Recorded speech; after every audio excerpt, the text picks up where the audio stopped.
Out here, the West ain't just dust and gun smoke, it's blood, betrayal, and legends carved in iron. These are the forgotten tales of outlaws, lawmen, and drifters chasing gold, vengeance, and redemption. Welcome to Dust and Iron Tales. The moon hung low over the flat desert as the night pressed its damp silence against the wooden town and its fragile pride. Brennan and his 2 men moved like cats in the shadow of the general store, their breaths sounding loud in the dry air. The brush stood in the lantern glow, her easel upright, the wax seal on the canvas glimmering faintly where oil and heat had fused into a shield. She had rehearsed this moment 1,000 times in colour, but never with a life or death audience. Brennan aimed a cold eye at her. Then at the empty leather portfolio where he believed the deed lay, now nothing but a feint. Drop the painting and step back, he commanded. The grain of the rifle stopped biting into his palm. The brush tilted her head, as if listening to the desert's old stories, and said, "You can't steal a deed wrapped in light and wax." She gestured to the canvas, noting the seaside lighthouse glow of the wax, as if a small sun trapped beneath resin had become a guardian. Brennan's eyes flicked to the painting's foreground, a lifelike image of the well and the town, and then to the leather portfolio in his grip, now a mere shell. With a slow, almost ceremonial motion, the brush slid the canvas afresh, and the scent of warm oil rose like a memory. She spoke softly, telling him that the final record of El Dorado worlds lived where the eye could not mistake it, and that it would endure as long as the desert allowed. Brennan hesitated, feeling the canvas's weight as if the town itself were pressing on his chest, and his plan began to unspool. In a last act of bravado, one of his men raised a hand toward the painting, but the brush's gaze burned brighter than the kerosene lamp, and the room seemed to shrink. The kerosene flame, trapped in a single glass bottle, wavered, casting the canvas in a halo that made the scene feel almost holy. Then the brush spoke again, her voice low but unyielding, and she revealed that the painting had a secret, a second, hidden layer where the deed reposed in wax, not as a document but as a promise to the town. Brennan's mouth worked without producing a sound. The notion of a hidden deed within us stunned him into paralyzed disbelief. Realizing the improvised plan could not outmatch a living painting, he ordered a retreat. The dynamite's fuse smokily died in the night air. As the trio backed away, the brush pressed upon to the canvas and brushed the corner with her sleeve, sealing the secret layer even tighter with a final, cool seal. The act left Brennan with an empty portfolio and a chilling respect for the artist who could turn a heist into a sermon on memory, land, and the value of a deed. By dawn, the town slept uneasy under a sky the colour of burned copper, while the painting hung in the general store, not as loot but as a living map of El Dorado wells, waiting for the right hand to claim it. The painting hummed softly whenever the light hit its lacquer, just so, as if El Dorado wells breathed through the frame. Ned Copper kept his stool behind the count, the same seat his grandfather carved from an old wagon wheel. The general store smelled of pine resin, leather, and rain, that wooden teacup, and the painting watched the room with a patient painted eye.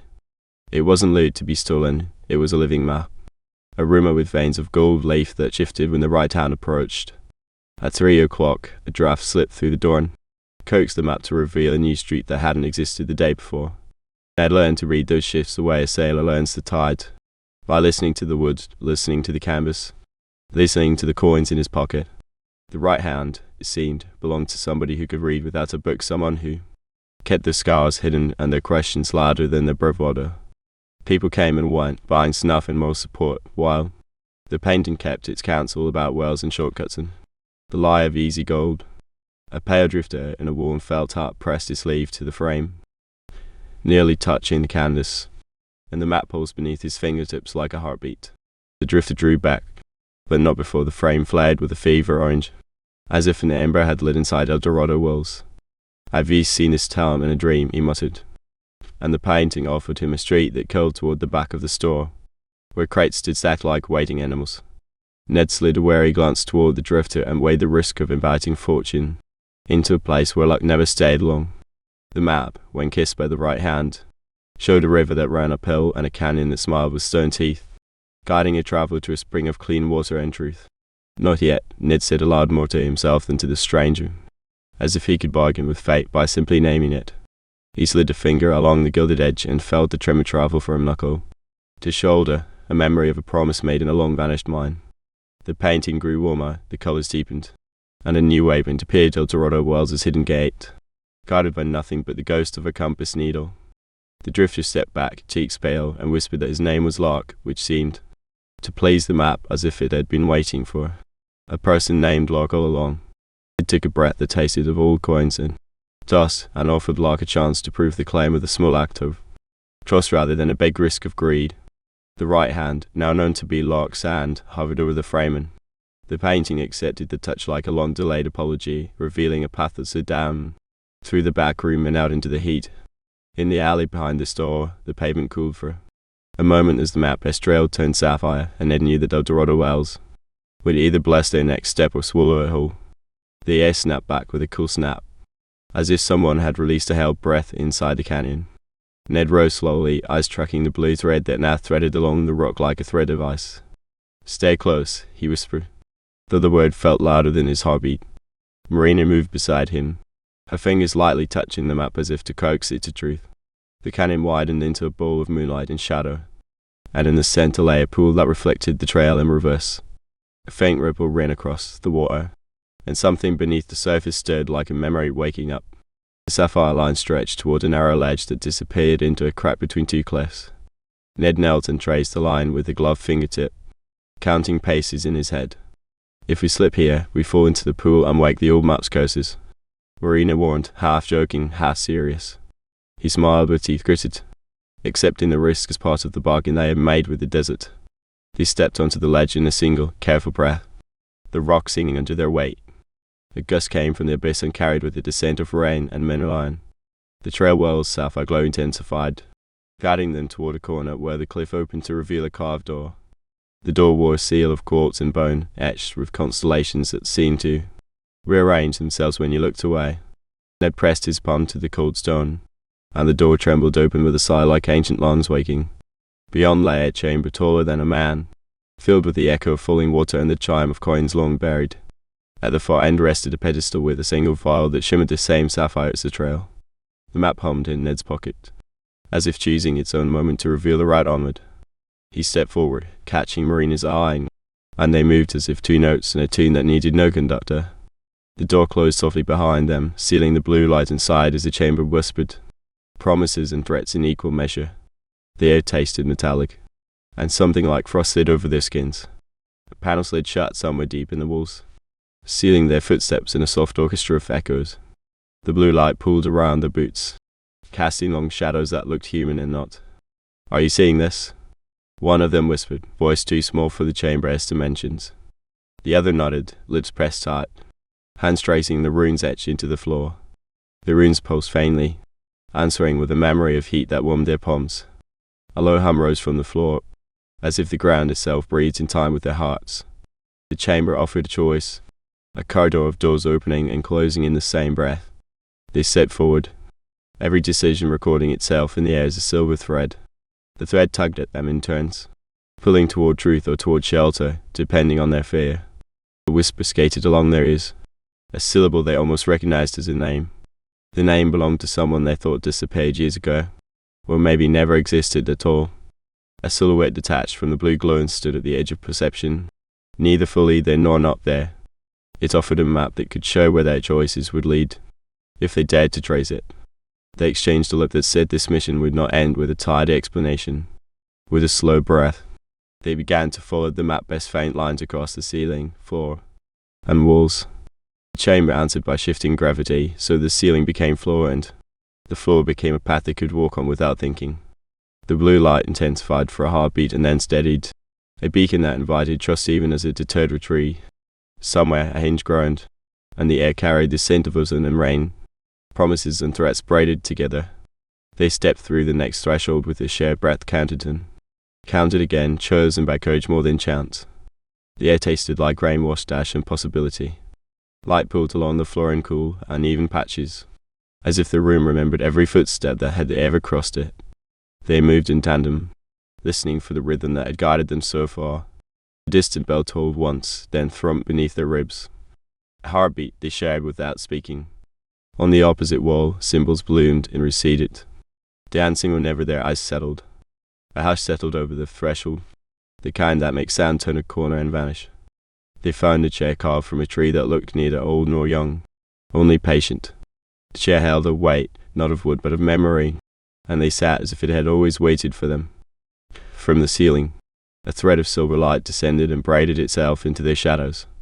It whispered an invitation, a question that sounded like wind through a hollow reed. They answered with a nod that carried a ledger of every promise they had kept and broken. The room exhaled, and the floor revealed a map drawn in dust, showing routes they never believed they would traverse. Each route harmed with a different possibility, yet only one would fit their real need. Nothing in the map demanded anything of them except a choice, and a moment of honesty. They studied the lines until one of them glowed faintly, as if a memory remembered how to glow again. The glow brightened into a pulse that matched the beat in their chests, and they stood together, shoulder to shoulder. Ahead, a corridor opened where walls breathed like lungs, expanding and narrowing with each careful step. Doors along the hallway learned their names and opened for them, one by one, skipping over doubt as if it were a shadow.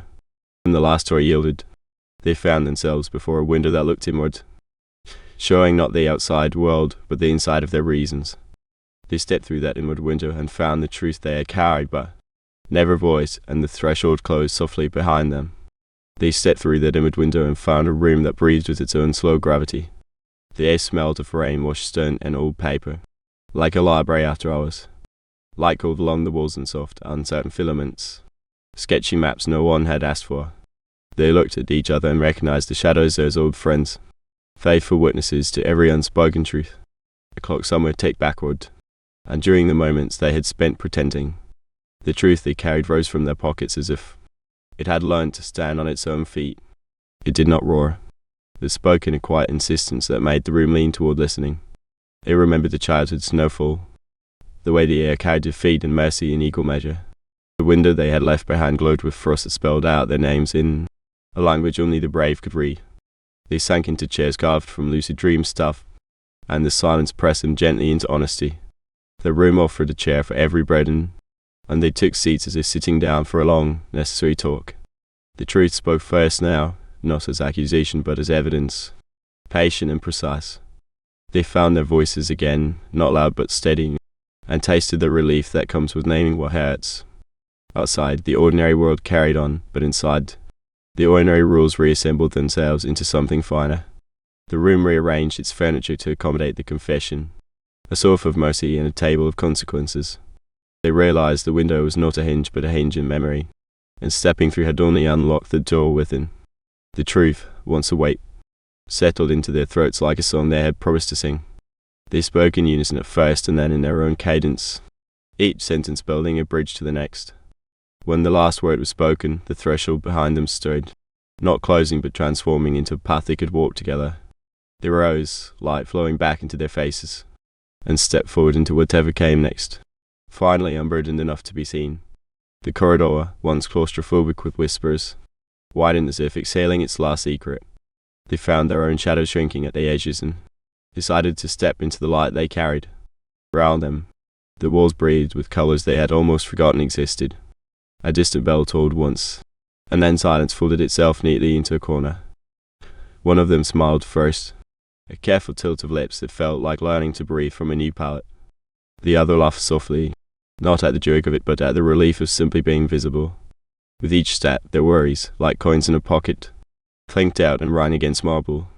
They moved toward a door that wasn't locked, as if the world beyond had waited for permission to appear. On the threshold, light poured in, not blinding but generous, gilding the dust motes and slow halos. A voice spoke from the doorway, not loud, but clear, inviting them to name what they had kept hidden. They answered with a breath they had held for years. And suddenly the room felt larger for the confession. Behind them, someone hesitated, then stepped through too, and the two pairs found their steps learning to temper with one another. The air tasted of rain-warmed stone and something impossibly sweet, like lilac on a cold day. They moved as if waking from a long dream into a morning that forgave every misstep.